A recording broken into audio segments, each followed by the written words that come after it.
ठगको परिभाषा नै लिएर संगठित अपराध सम्पत्ति शुद्धिकरणको मुद्दा लगाएर राष्ट्रिय राजनीतिमा उदाउँदै गरेको एउटा आशालाई दबाउनको लागि राज्य लागिरहेको तपाईँ हामीले देखिरहेका छौँ।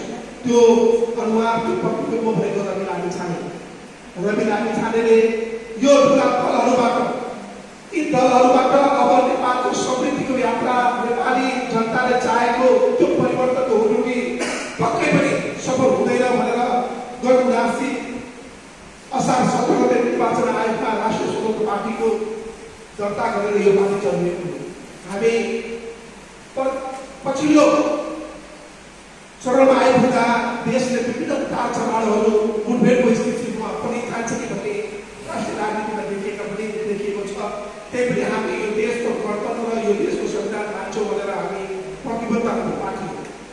तर यति भन्दै गर्दा संविधानले दिएका अधिकार संविधानमा लिपिबद्ध भएका धाराहरूभन्दा पनि माथि जनता हुन्छ भन्ने कुरा हामीले बुझेका छौँ, तपाईँहरूले जानेका छौँ।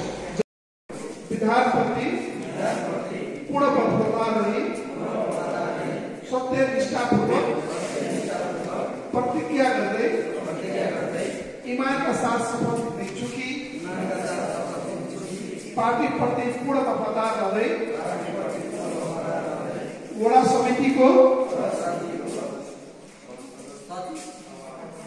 पदको कामकाज प्रचलित कानून र पार्टीको विधानको अधीनमा रही मुलुक र जनताको भलो चिताई